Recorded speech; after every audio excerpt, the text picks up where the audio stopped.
I recently went on a journey into discovering new metal bands from specific countries. It all started when I became interested in Greek metal bands, so I did a video on metal bands from Greece. But I had a few requests, and one of them I liked was from Josh Kish. He recommended Italy. Thought it would be a good idea because I come from an Italian background. I grew up in New York as part of a first generation Italian family on my father's side, so I thought it would be a good country to do a deep dive. So basically, I'm doing it the same way I did with the previous video with Greece. I did a Google search of metal bands from Italy. I chose 10 of them. I was familiar with some of them, and there were others I wasn't familiar with. In most cases, I decided to listen to their debut album. I did that because I knew a lot of bands, but mostly their recent material, so I wanted to hear how they sounded when they started out. So with that being said, let me get into this. First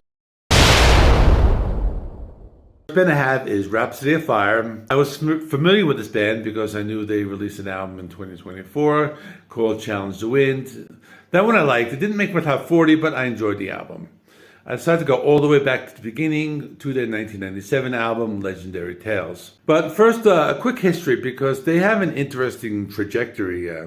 They started as Rhapsody, but then in 2006 they changed it to Rhapsody of Fire due to trademark issues. They continued and released albums, and in 2011, their founding member, Luca Turilli, leaves the band amicably and starts a new band called Luca Turilli's Rhapsody, and they released 2 albums in 2012 and 2015, respectively. Years later, in 2018, longtime vocalist Fabio Leone leaves Rhapsody of Fire and joins Luca Turilli, and they changed the name to Turilli Leone Rhapsody, which is the second incarnation of the second band, and they released 1 album in 2019. It gets a little confusing, but back to their debut album. I thought it was more of a power metal album, but with lots of neoclassical elements.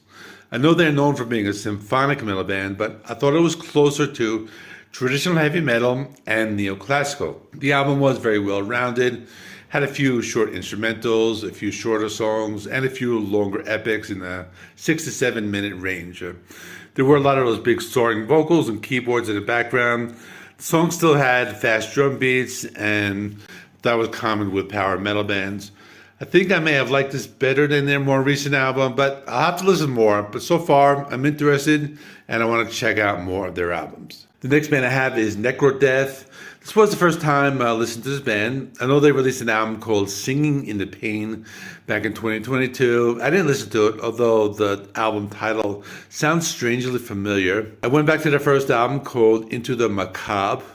The band is listed as extreme metal, so I thought they were closer to some of those early thrash bands and first wave black metal bands. It was hard to put them into a specific category. There were elements of thrash metal, black metal, death metal, but it was very raw sounding.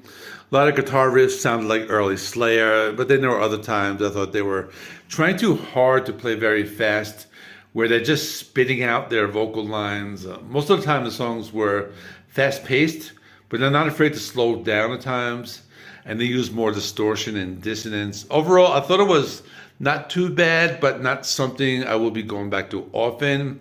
I may check out their later albums, but maybe they have evolved. But for now, I think I'm going to put this band on the back burner for now. Next is Lacuna Coil. This is a band I was familiar with. I only knew their later stuff. The band has a female vocalist named Christina Scabbia and a male vocalist named Andrea Ferro. I listened to their debut album from 1999 called In a Reverie. I was kind of surprised because it sounded different than what I knew, considering that I've only listened to their most recent albums.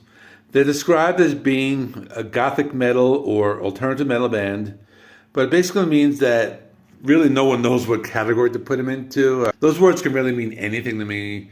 So for me, it was melodic heavy metal. It's not really fast-paced, mostly clean vocals. Times there are some of those death growls, but they use it sparingly. It's different from what they sound like now, because if you know the band, they sound more like a progressive metalcore type of band. They use a lot of harsh vocals, down-tuned guitars, something more along the lines of the band Ginger. This music from the first album was more of a melodic, gloomy type of heavy metal. Some songs sound more like alternative rock, but with distorted guitars, and they're present on most of the songs. I might like to sound better than the modern sound. Maybe I'll do an album ranking after the new one comes out, but for now, I really like this album. The next band I have is Death SS. This is a horror metal or shock rock band. They formed in 1977. The band was the main inspiration for the band Ghost, and I noticed that the first Ghost album was heavily inspired by this band. I listened to the first album called In Death of Steve Sylvester, which was named after the band leader, and also that's what the SS stands for. It's an interesting album. It had a lot of horror movie sounds, but in general, it was some straightforward heavy metal. You can hear he was influenced by Alice Cooper a lot. He did a cover of I Love the Dead, but he called it I Love the Death. I would say it sounds a lot like traditional heavy metal, but with a lot of dark and occult themes. Some of the songs are faster paced and closer to thrash or speed metal. Other times the songs have these spooky and atmospheric passages. There are a few songs that are slower and sound more like doom metal. Song titles are mostly horror themed. A few of the song titles are vampire, death, black mummy, zombie, so that's kind of like what they're about. There are moments when I felt the album was over the top and they could have trimmed it a few places, but overall, that was pretty cool. If you like the band Ghost, I recommend checking them out. I see where Ghost drew most of their inspiration. Next is Frozen Crown. I was familiar with this band. I had listened to their 2 previous albums, so I decided to go back to the first one, called The Fallen King from 2017. It was not much different than their other albums. They play power metal with a heavy metal edge. They're also a female-fronted band. I've always liked the band because I felt they had more of an edge than other typical power metal bands. I like the fact that the band plays a lot of heavy metal style guitar riffs that are incorporated into a power metal sound. Otherwise, they're just like most other power metal bands. Their songs are filled with fantasy-inspired lyrics.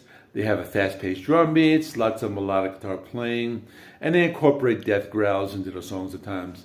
As for this album, I liked it a lot. I thought it might be a little better than their album War Hearts from 2024, which I liked, but also thought it was a step down from the 2023 album called Call the North, which might be my favorite. But if you like female-fronted power metal with more of a heavy metal edge, I recommend this band. They're new on the scene, but I see them gaining a lot of more recognition these days. Next one I have is Nanowar of Steel. This was another band I was familiar with.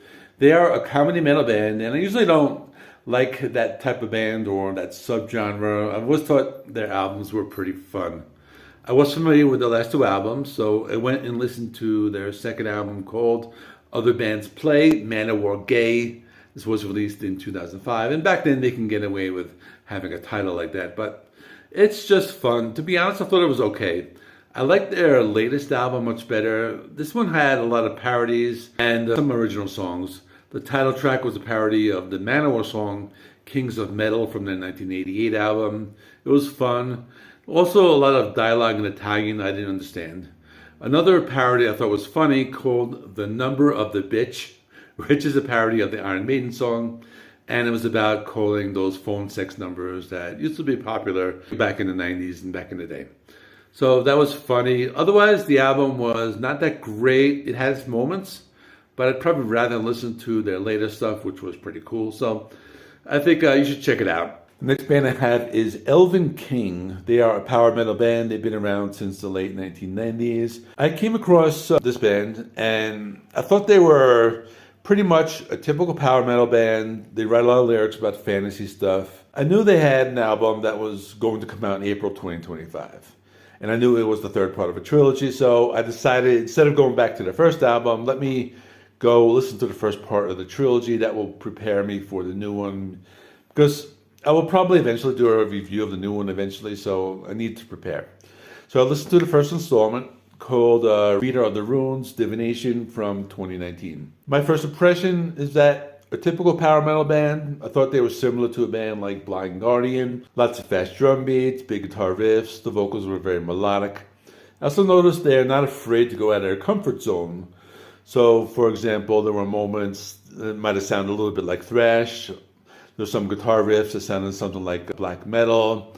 The band are not afraid to go in different directions. Now, I wasn't completely blown away. Like, there are a lot of power metal bands out there, but I'm intrigued. So the new album will be on my radar, and I'll listen to it, and I'll listen to the second installment before that comes out, which is called Reader of the Runes, Rapture. That came out in 2023. So I'll check that one out too. But overall, I'm kind of interested, so I'm looking forward to the new one in April. Next band I have is Flesh God Apocalypse. They are a symphonic death metal band, and I was familiar with the band. In fact, their most recent album, Opera, ended up very high on my end of the year list. But I didn't know their early stuff, so I went back to their first album from 2009 called Oracles. First thing I noticed was it was much more on the death metal side, but still had symphonic elements. There were a few moments that were where they played classical music stuff, they played a few melodies, but most of the album was death metal. It was different than their most recent album, which was more accessible, closer to a typical symphonic metal sound, with a few songs sounding more like something you would hear on a Nightwish album. And I found that interesting because I watched a recent episode by Thralls of Metal, and it was the episode about disappointing albums.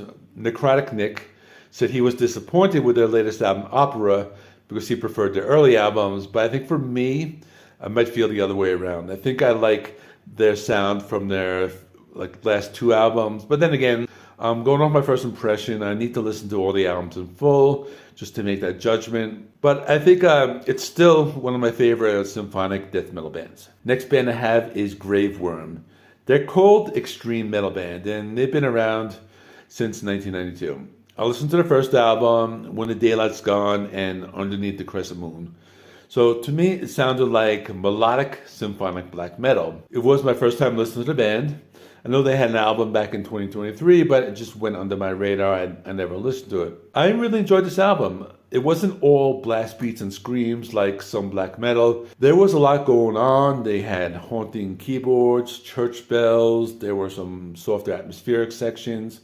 Some songs were heavier, closer to doom metal with big and heavy guitar riffs. They had some slower rhythms on some of the songs. Other times they added different sound effects that create these haunting soundscapes. And other times they went to more of a symphonic and classical music direction.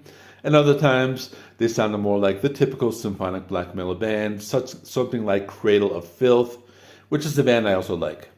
I like the fact that this band doesn't rely on speed, and there's a lot of atmospheric sections in their songs, but there's still moments when they go full black metal with the screams, the blast beats. It actually might be my favorite band out of all the new bands on this list, but it's all part of my journey into Italian metal, and I like this band. I need to check it out some more. So I have one more band, and the name of the band is Sadist. Another band hard to put into one specific genre. They're listed as a death metal band, but I also see some titles such as tech death, progressive death, and even nu metal. So I'm going to assume they changed their sound over the years.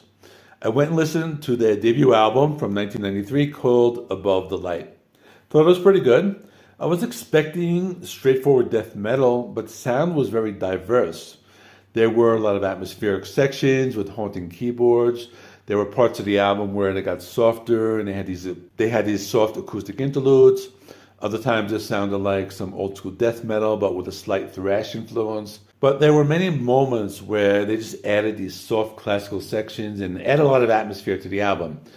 There were a lot of these haunting piano parts, a lot of softer sections were in there, a lot of soft sections in the beginning of the songs, and they alternated between the heavy death metal riffs and just the softer, lighter stuff. Some songs were very fast, other times they slowed it down, which sounded more like this Autopsy style of death metal, if you know that band Autopsy. But they also added lots of keyboards for sounds and different textures.